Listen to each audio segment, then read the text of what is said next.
The most searched city on Zillow this year is right here in San Diego County. We'll show you why so many people are interested in moving to this South Bay city. Get ready for rain, but how much can we expect and when? Your first microclimate forecast. The Environmental Health Coalition and San Diego Foundation to receive a $22 million grant for projects in Barrio Logan. We'll tell you how they plan to spend the money. You're probably thinking more about the holidays right now than your taxes, but experts say there's a few moves you should make before the end of the year. San Diego's CNN Hero of the Year gets a surprise of a lifetime. Dear Santa, this is my 10th year reading letters to Santa written by San Diego County kids. We continue the magic of the holidays. CBS 8 News live at 6 starts now. 4 big cities in Southern California are part of Zillow's top 10 most popular searches of the year, including one in San Diego County. Good evening, I'm Jesse Pagan. Carlo is off tonight. I'm Marcella Lee. If you like to Zillow surf, you know all about checking out your neighborhood or one you'd like to live in. Tonight, CBS 8's Anna Laurel joins us from the website's most searched city of the year. Do you recognize where I am? We're here on 3rd Avenue in Chula Vista. That's right, Chula Vista is the most searched city on Zillow this year. So we spoke with some South Bay experts to find out why people all over the nation are interested in moving here. Our city, for a city of this size, is one of the safest cities in the country. The data has been proven year after year. Chula Vista City Councilman Jose Preciado says when people search real estate, Chula Vista has some great stats that make it stand out, like 12,000 new homes in the pipeline. In the next 10 years, we're planning to grow by about 70,000 people. That's why we're building new housing. When figuring out which cities potential buyers and renters are most interested in, Zillow analyzed page views, home value appreciation, and days on the market. For 2023, Chula Vista is the most searched large city. The city of San Diego is 3rd most searched. I'm a huge fan of Chula Vista. I feel like it's this area of San Diego that's kind of been forgotten about for a long time.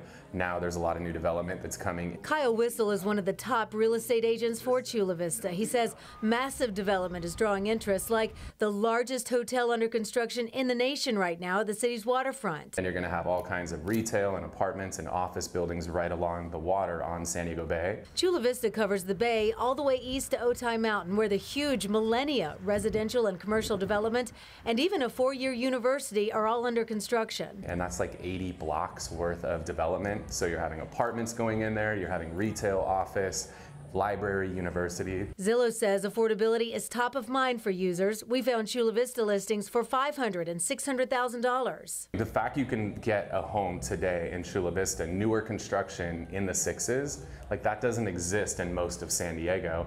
And in Chula Vista, you're 10 minutes from the water. If Chula Vista is the best kept secret, word is getting out. In Chula Vista, this is Anna Laurel for CBS 8.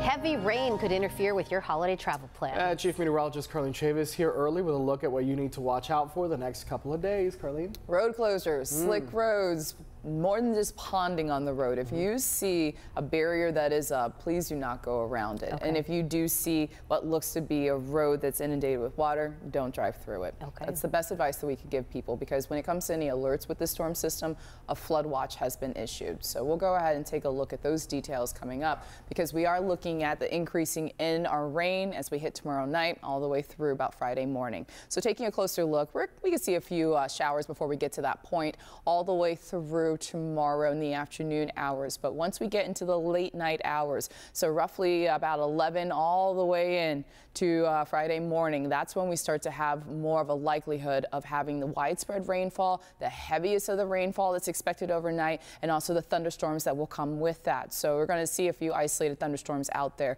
and that's going to be the reason that we are looking at flood concerns. Now, this has been a slow mover of a storm system. It has been impacting across northern and central California for a couple of days now, and now it's making its way closer towards us. And so, yeah, we had the sunshine earlier today, then we started to see the cloud cover cover rolling in.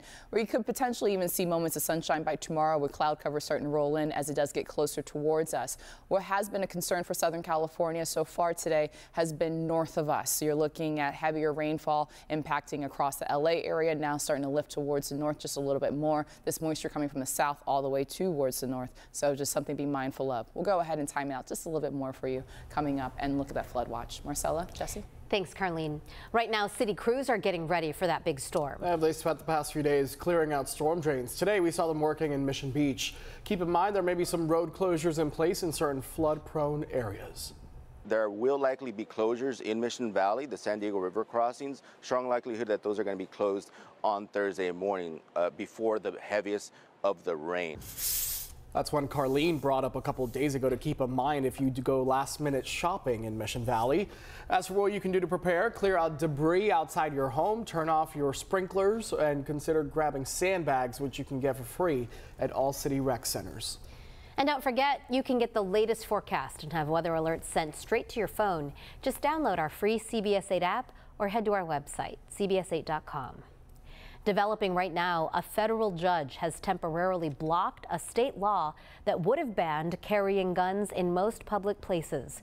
Governor Gavin Newsom signed the bill back in September that overhauls the state's rules for concealed carry permits. It was set to take effect on New Year's Day. It bans people from carrying guns in 26 public places, including parks, churches, and any other privately owned commercial establishment open to the public. We will have much more on this on later editions of CBS 8 News and on all of our online platforms. Some longtime homeless encampments in East Village are now gone after City of San Diego crews cleared them out. Mayor Todd Gloria made the announcement today.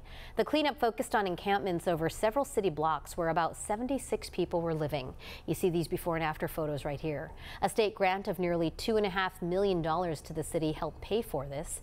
The state program also puts unsheltered people on a path to long-term housing. A former military contractor who escaped house arrest in San Diego is being extradited back to the U.S. The White House announced today Leonard Francis, also known as Fat Leonard, will be returned from Venezuela. The U.S. Marshal Service says Francis cut off a GPS monitor and got away in September of last year. He pleaded guilty in 2015 to bribing Navy officers with cash and sex workers in exchange for classified information. Today's announcement is part of a prisoner swap that includes nearly a dozen other Americans held in Venezuela. Tonight, holiday travels are starting to pick up. Nearly 700,000 people are expected to go through the San Diego International Airport during the entire holiday season. People arriving today tell us San Diego's airport is less stressful compared to what they've seen before. It was insane. Yeah, JFK was super packed. I know relatives that getting caught up in the madness of it all, during the holidays, during this time of year. Can you imagine JFK during the holidays? Woof. Construction is still going on at Terminal 1, delaying drop-off and parking at the airport. It's important to arrive with enough time, even if your flight gets delayed. And if you're on the road for the holidays, gas prices are still dropping. The county average for a gallon of regular unleaded has fallen nearly 25 cents over the last 24 days. The average tonight is $4.75, down nearly a penny from yesterday and 7 cents less than a week ago. That looks nice. The national average tonight, though, still below us at $3.10. A man accused of kidnapping a 13-year-old girl and taking her into Mexico is in FBI custody tonight. An Amber Alert for Rain Gonzalez was canceled last night when the FBI tells us the teenager was safely located with the help of Mexico's government. 43-year-old Lorenzo Guerrero was also arrested. So far, no other details have been released. Investigators say Guerrero kidnapped Gonzalez from her home in Imperial County back on December 10th. Sandag released its first report on firearm crimes in the San Diego region with data collected through last year. The agency found that crimes involving the use of a firearm decreased in 2022. Part of the process to collect the data involved interviewing arrestees in local jails. This allowed Sandag to learn more about the access to the use of firearms. Sandag tells us they hope this report is helpful for the community to be more aware. $22 million in grant funding is coming to some of San Diego's historic barrio neighborhoods. As CBS 8's Brian White tells us, the money will be spent in a variety of ways to improve the quality of life for people living there. A really great sign of what can happen when a community gets to really, be involved in what's going on in their neighborhood. The Environmental Health Coalition and San Diego Foundation applied for a state grant called Transformative Climate Communities. Now $22 million is coming through. The neighborhoods that have been most impacted from industrial pollution, from limited green space, from years of pollution and contamination affecting people's health and asthma. That money will be leveraged with matching funds to invest a total of $46 million in neighborhoods like Barrio Logan, Grant Hill, Mount Hope, and others most impacted by not just air quality, but other factors as well. It's not just the freeways. It's not just the pollution coming from the Port of San Diego. It's not, just the housing stock. It's all of this together, these cumulative impacts. 10 local organizations and more than 400 community members gave their input on what projects to focus on.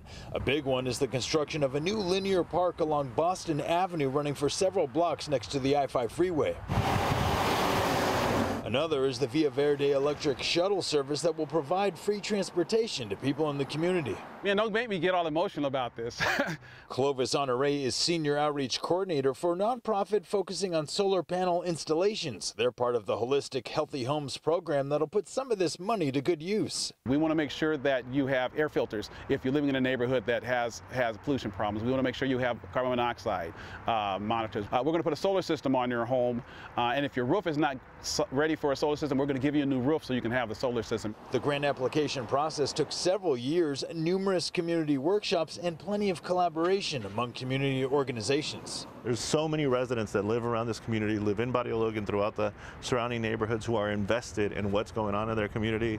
They're fighting to improve it, and we're fighting to, help make it better. The grant funding should come through by the middle part of next year and will be supporting projects for years to come.